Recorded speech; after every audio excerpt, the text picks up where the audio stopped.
Yeah, my name is Cael. I've been blessed with the opportunity to work with Georgia Power over the past 4 months to see a bunch of aspects of the power delivery industry.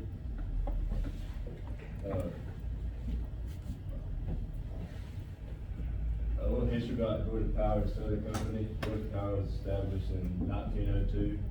As Southern Company was formed in November of 1945. Including Georgia Power, Mississippi Power, and Alabama Power. Between the three states, it covers 120,000 square miles, providing utility services to 9 million customers. It's the second largest utility company in the U.S. in terms of customers, and responsible for more than 27,000 miles of transmission lines, 3,700 substations, and 300,000 acres of right-of-way. A big accomplishment for Georgia Power here recently, Plant Vogtle Unit 3 just came on yesterday. It's the first newly constructed nuclear unit in the U.S. in more than 30 years. With all 4 units online and operation, it's the largest generator of clean energy in the United States. It generates enough electricity to power an estimated 1 million homes and businesses, expected to produce more than 30 million megawatt hours each year. This is just basically explaining power delivery from generation, which Riley just talked about, and it goes into a transformer at the plant, onto transmission lines, into the substation, into another substation, and its distribution lines go into commercial and industrial businesses and to your house. Some of the people I've got to work with during my time at Rome TMC were on the line side. I got to work with linemen and people in line engineering and substation maintenance, and along with test engineers. This is just a map of the area that Rome TMC covers. They own 2,209.98 miles of transmission lines. Basically stretches from Trenton, far east to LJ, down to Ashworth, and south to Billerica. It's kind of the main area they cover. This is a map of some of the transmission lines in our area. You can see Plant Bowen and Plant Hammond's right there, and that's Don Rudd substation that had the opportunity. I spent about a month there and seeing the reconstruction of it. A big thing in Georgia Power is safety. When I first got hired on board, I went through a lot of safety training, going through defensive driving,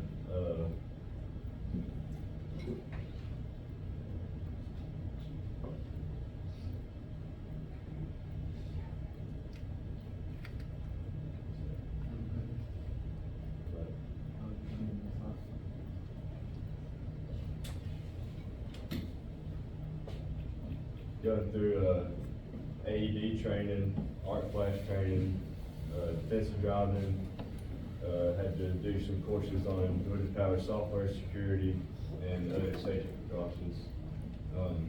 Before every work day and at every job site, there was a job safety briefing to be completed, basically going over what the work is to be done during that day, location of the job site, nearest hospitals, location of AED and first aid kits, and going over the hazards of the job, such as moving equipment and high voltage, and going over the proper PPE to wear, which is your hard hat, your safety glasses, traffic vests, rubber gloves, safety steel-toed boots.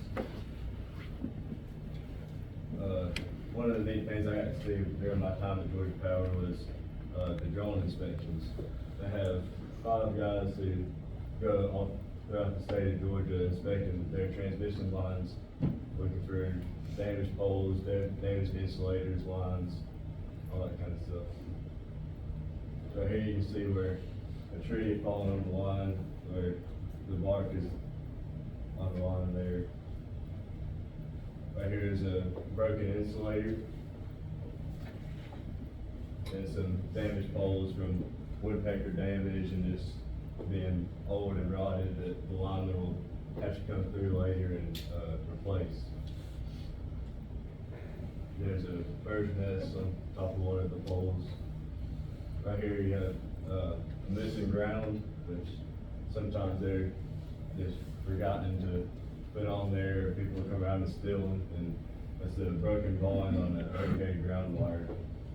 The overhead ground wire is basically just a shield wire protecting the faces. Switching, a line switch is, this right here is a RLB switch. It has arms that open and close. When it's closed, the line is connected and power flows through it, and it has these whips on it. When it's open, the quick whips open fast to disconnect the current from flowing through it. That's the motor cabinet is there for motor operated, has buttons in it, and actually can be controlled from the control center down in Atlanta. It's basically just explaining why we have line switches. So this down here is a plant right down the road from us, and right here we have a normal open switch, and this right here is a normally closed switch. So if we have to open up this line to do work on it, we open this switch and close this one in, so that way this customer here is still getting power. This is the inside of the motor cabinet. They have you have your RTU and your radio communicating back to the control center in Atlanta, basically detecting any faults and the condition of the switch. There's the line. I have to see a lineman installing new switch poles. Right here is the H structure. I didn't have any pictures from this, but I went and watched the line crew replace this I-beam on the H structure. They take this line truck here, and it has this right here is a crane, and you have two guys in a bucket truck, take the faces down and tie them down to the pole, and attach the line truck with the crane to this I-beam, lower it down on the ground, take the insulators off, and attach it to the new I-beam, face it up, raise it back up there, and reinstall it. This is the lineman replacing insulators. This is actually done while the line was hot, so it was not switched out and de-energized. The buckets have an arm on the end of them. The other thing latches onto the face, and they take, I don't know if it's in the picture. Right here, it is using a hot stick. It's basically you attach ratchets and other kind of tools to take down the insulators from a safe distance because of the induced voltages of the lines. They take these phases off the bells and move them down, either temporary, move them down there, and then take and replace with new post polymers at the top.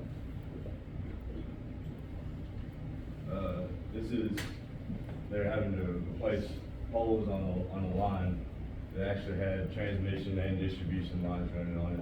This is a hydro excavator. It's basically a big old vacuum that comes down and a pressure washer and sprays around the edge of that vacuum and sucks the dirt out instead of digging out by hand. This is something really cool I got to see. Some of the transmission lines, especially our 500 kV lines, use helicopters to work on instead of a bucket truck. this guy here is working on putting, vibration dampers on a rod. He's twisting the dampers on there and attaches the helicopter to the face to set the helicopters at the same potential as the line. The vibration damper basically protects this part where the face connects to the structure from any kind of, when the lines are blowing in the wind. Here they are replacing insulators on a tower. The helicopter brings in the insulator and passes the bottom of it to this guy right here up top, attaches it to the tower, and swings it over to these guys down here, and attach those two insulators in the middle, and put the phases back on. There's more of the guys on the, this guy gets pulled around to different places on the tower to do work. These ladders actually have hooks on it, and the helicopter brings them into the tower, hooks onto the tower, and puts the ladder onto the tower, and puts themselves to the tower to secure themselves. I actually got to go up in the helicopter and got up and down the line. It's actually my first time flying, so it's pretty interesting. Here's the guy earlier that was placing vibration dampers, watching him do his work from the air, and there's the line they're working on. Dodge Road substation. So I got to be a part of this project, seeing it torn down and rebuilt. It was what Georgia Power calls a grid project, which is basically remodeling the substation to make it more efficient. Yeah, 115 kV. That's 115,000 volts come into the substation, goes down into a series of switches. We actually open these switches for the station outage to be able to replace everything in the station. And it goes through a series of transformers and breakers and regulators before it goes out into a distribution line or a smaller transmission line. This is a transformer. The power basically comes into the high side bushing, goes down to the transformer through a series of windings, and it comes out the low side and into a lower voltage. This is, we went through and used what's measured the CT, basically pushing current through the transformer, make sure that the ratio to your input and output is what it's supposed to be. There's it outside to measure the breakers. That's a breaker. This is the inside of the sub house. You have your relays. This is monitoring bank A, which is the transformer that I just showed, and they have three breakers. So each one of those red lights are on, showing that the breaker is closed. You can operate the breaker from those buttons I put in there. Then you have the back of the control panel. We came through and with the test engineers basically going through and functional testing everything and checking that based on the prints that the wires are going to the correct place. So we wire checked the back of these panels after the wireman came in and wired them up. Here I am closing links to the relays. Basically, that powers up the relays, sending power to that. And I actually went back and take those links open and closed to get started alarms, test the relays, test relay settings. And here's your battery bank inside the control house. And basically what I took from class, I was able to relate to my experience in the field, which was our wiring, and I was able to relate, what we learned, PLC programming. It's like, this is, basically inputs and outputs. If the door is closed, the light comes on, shows the door is closed. It's similar to, in a substation, if the breaker's tripped, you have lights come on and certain, faults bring up certain codes and that kind of thing. My future plans are to go to Georgia Northwestern Technical College for instrumentation and controls and industrial systems to hopefully start a career in the power industry. Thank you all.